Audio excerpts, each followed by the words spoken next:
یار غار بننے کا شرف پایا۔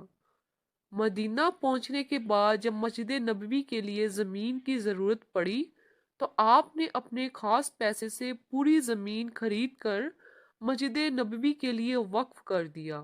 غزوہ تبوک کے موقع پر جب سارے صحابہ سامان جہاد جمع کر رہے تھے تو حضرت ابو بکر صدیق رضی اللہ عنہ گھر کا پورا سامان حضور صلی اللہ علیہ وسلم کے قدموں میں لے آئے۔ جب حضور صلی اللہ علیہ وسلم نے پوچھا کہ ابو بکر گھر میں کیا چھوڑ کر آئے ہو تو فرمایا گھر میں اللہ اور اس کے رسول کو چھوڑ آیا ہوں۔ کسی شاعر نے کیا خوب کہا ہے، پروانے کو چراغ تو بلبل کو پھول بس، پروانے کو چراغ تو بلبل کو پھول بس، صدیق کے لیے ہے خدا کا رسول بس۔ حضرات سیدنا ابو بکر صدیق رضی اللہ عنہ وہ ذات گرامی ہیں جنہیں حضور صلی اللہ علیہ وسلم کی زندگی میں ہی امامت کا شرف حاصل ہے۔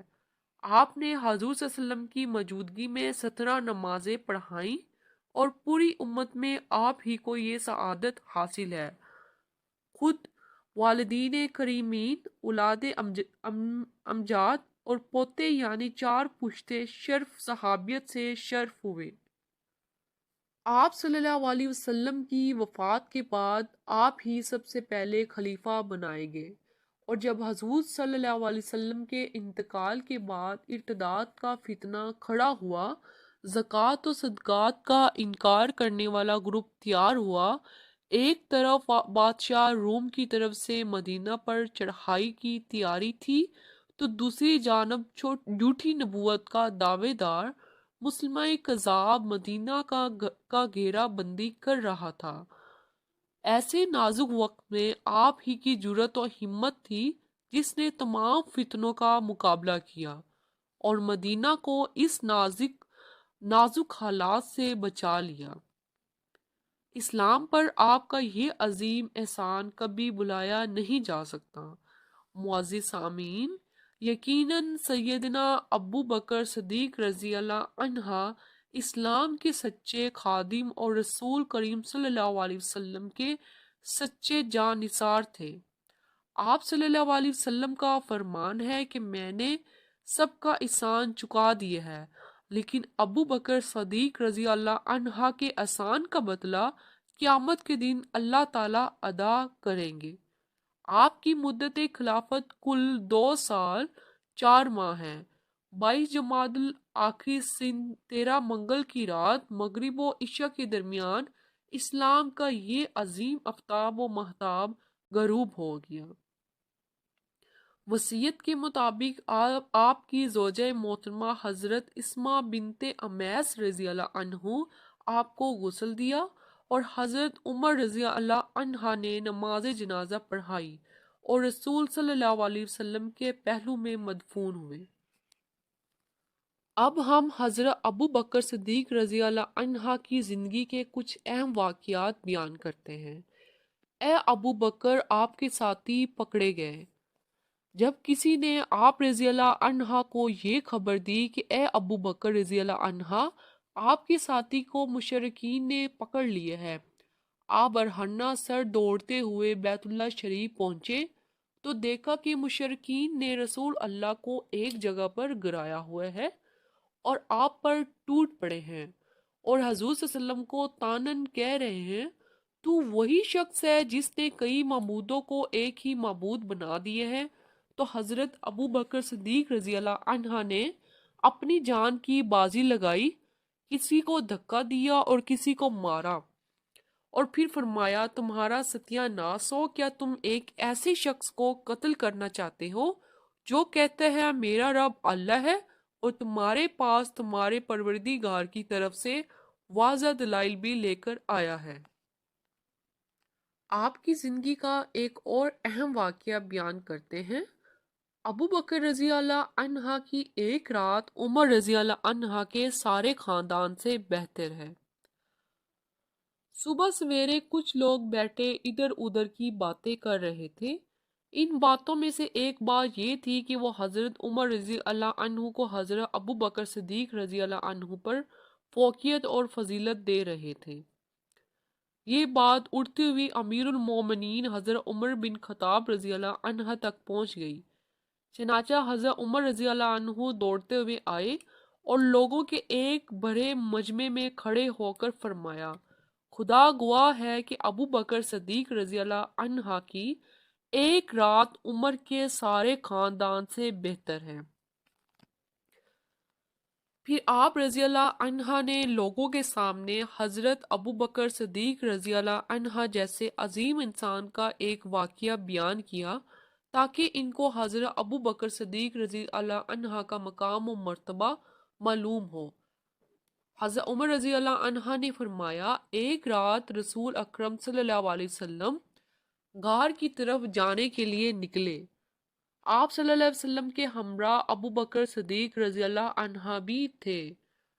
ابو بکر صدیق رضی اللہ عنہ راستے میں چلتے وقت بھی آپ صلی اللہ علیہ وسلم کے کبھی پیچھے پیچھے چلتے اور کبھی آپ صلی اللہ علیہ وسلم کے آگے آگے چلتے، یہاں تک کہ رسول اللہ صلی اللہ علیہ وسلم کو جب اس کا علم ہوا تو آپ نے پوچھا، ابو بکر کیا وجہ ہے تم کبھی میرے پیچھے چلتے ہو اور کبھی حضور صلی اللہ علیہ وسلم کے آگے چلتے ہو؟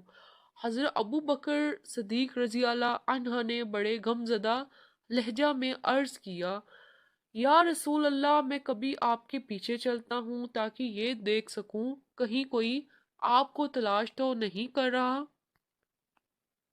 اور کبھی آگے چلتا ہوں تاکہ دیکھوں کہ کہیں کوئی گھات لگا کر آپ صلی اللہ علیہ وسلم کا انتظار تو نہیں کر رہا۔ اس پر حضور صلی اللہ علیہ وسلم نے فرمایا، اے ابو بکر رضی اللہ عنہ، اگر کوئی چیز ہوئی خطرہ درپیش ہوتا تو میں پسند کرتا کہ تم ہی میرے آگے ہوتے۔ ابو بکر رضی اللہ عنہ نے شوق سے عرض کیا، جی ہاں، اس ذات کی قسم جس نے آپ صلی اللہ علیہ وسلم کو حق کے ساتھ بھیجا ہے۔ جب دونوں غار ثور میں پہنچ گئے تو حضرت ابو بکر رضی اللہ عنہ نے حضور صلی اللہ علیہ وسلم کو یہ عرض کرتے ہوئے ٹھہرایا کہ یا رسول اللہ، آپ ٹھہریے، مجھے پہلے اس غار میں جانے دیں، اگر کوئی سانپ یا جانور ہو تو وہ مجھے نقصان پہنچائے، آپ صلی اللہ علیہ وسلم کو نہ پہنچائے۔ ابو بکر رضی اللہ عنہ غار کے اندر چلے گئے اور اپنے ہاتھ سے سوراخوں کو ٹٹولنے لگے اور ہر سوراخ کو کپڑے سے بند کیا۔ جب سارا کپڑا اس میں لگ گیا تو دیکھا کہ ایک سوراخ باقی رہ گیا ہے، اس میں اپنا پاؤں رکھ دیا۔ پھر نبی اکرم صلی اللہ علیہ وسلم اس غار میں داخل ہوئے۔ جب صبح ہوئی اور ہر طرف روشنی پھیل گئی تو حضرت محمد صلی اللہ علیہ وسلم کی صدیق اکبر پر نظر پڑی تو دیکھا کہ ان کے بدن پر کپڑا نہیں ہے۔ آپ صلی اللہ علیہ وسلم نے تعجب ہو کر پوچھا، اے ابو بکر رضی اللہ عنہ، تمہارا کپڑا کہاں ہے؟ حضرت ابو بکر رضی اللہ عنہ نے سارا واقعہ بتایا تو نبی کریم صلی اللہ علیہ وسلم نے اپنے دستے مبارک اٹھائے اور یہ دعا فرمائی، اے اللہ، قیامت کے دن ابو بکر رضی اللہ عنہ کو میرے ساتھ میرے درجہ میں کر دے۔ اس کے بعد حضرت عمر بن خطاب رضی اللہ عنہ نے فرمایا، اس ذات کی قسم جس کے قبضہ میں میری جان ہے، ابو بکر رضی اللہ عنہ کی وہ ذات عمر وہ رات عمر کے خاندان سے زیادہ بہتر ہے۔ حضور اقدس صلی اللہ علیہ وسلم اور آپ رضی اللہ عنہ غار کے اندر روح پوش ہو گئے۔ تاریک رات ہے، اندھیرا چھا رہا ہے، حضرت محمد صلی اللہ علیہ وسلم کو نیند آ رہی ہے، چنانچہ حضور صلی اللہ علیہ وسلم نے اپنی آنکھیں بند کر لی۔ جب حضرت صدیق اکبر رضی اللہ عنہ کی گود میں اپنا سر مبارک رکھا اور سو گئے۔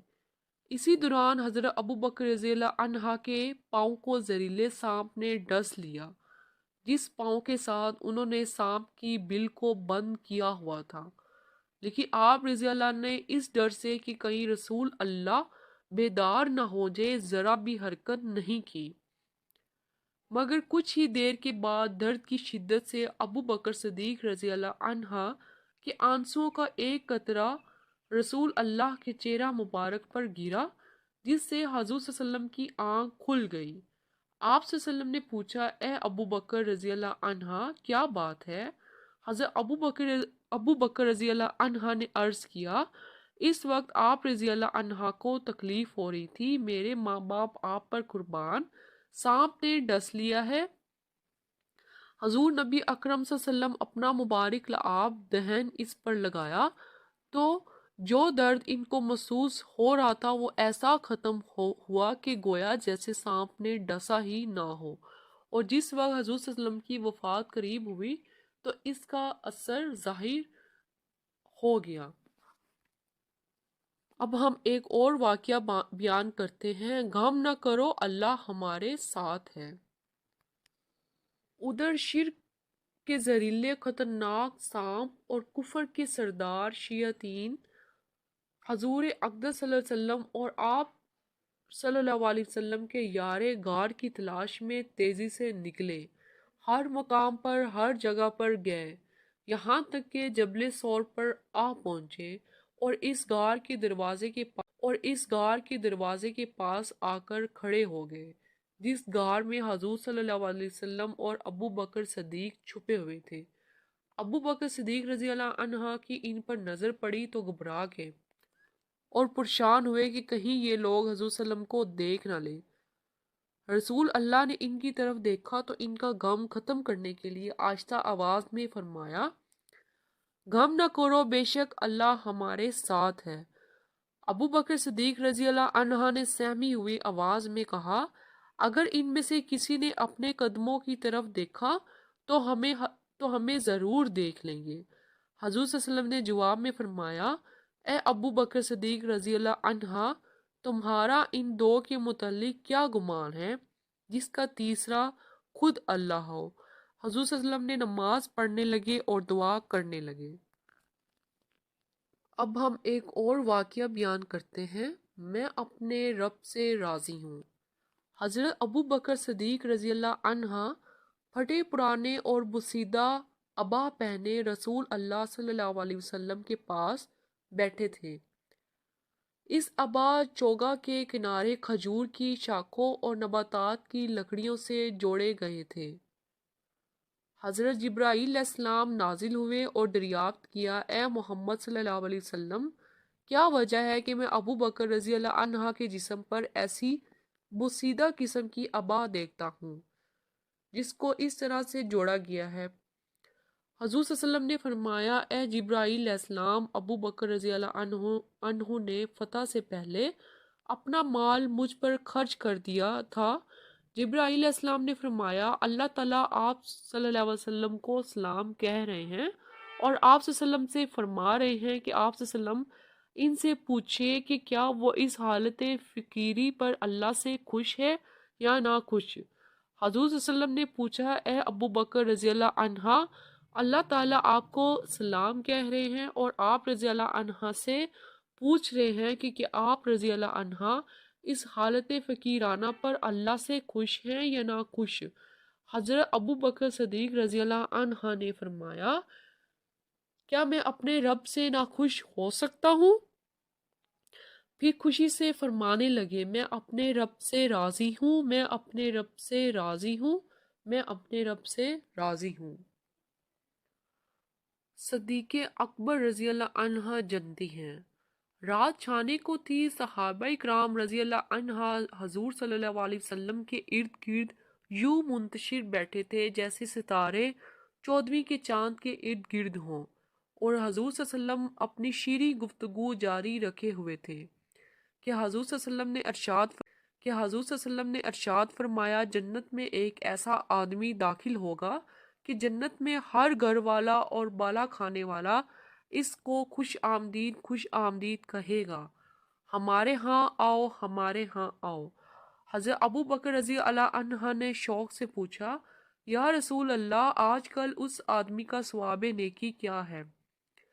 حضور اقدس نے صدیق اکبر رضی اللہ عنہ کی طرف دیکھا اور ان کو یہ خوشخبری سنائی کہ اے ابو بکر، وہ آدمی تم ہی ہو۔ جب نبی اکرم صلی اللہ علیہ وسلم کو آسمانی معراج ہوئی اور آپ صلی اللہ علیہ وسلم جنت عدن میں داخل ہوئے تو وہاں آپ صلی اللہ علیہ وسلم نے 14ویں کے چاند کی مانند بے مثال حور دیکھی جس کی پلکیں گدھ کے اگلے پروں کی طرح تھی۔ حضور صلی اللہ علیہ وسلم نے اس سے پوچھا تو کس کے لیے ہے؟ اس حور نے کہا کہ میں آپ صلی اللہ علیہ وسلم کے بعد والے خلیفہ کے لیے ہوں۔ جنت کے دروازے۔ حضور پر نور صلی اللہ علیہ وسلم اپنے صحابہ رضی اللہ عنہ کی جماعت میں تشریف فرما تھے اور اپنی زبان مبارک سے موتی بکھیر رہے تھے اور لوگوں کو اپنی احادیث مبارکہ سے فیض یاب فرما رہے تھے کہ اس دوران حضور صلی اللہ علیہ وسلم نے فرمایا، جو شخص اللہ کے راستے میں دو ہم جنس چیزیں خرچ کر دے گا اور اسے جنت کے دروازوں سے پکارا جائے گا، اے اللہ کے بندے، یہ بھلائی ہے، بس جو نمازی ہوگا اسے باب الصلاۃ نماز کے دروازے سے پکارا جائے گا، اور جہاد والے کو باب الجہاد سے بلایا جائے گا، اور جو روزے دار ہوگا اسے باب الریان سے بلایا جائے گا، اور جو صدقہ خیرات کرنے والا ہوگا اس کو باب الصدقہ سے بلایا جائے گا۔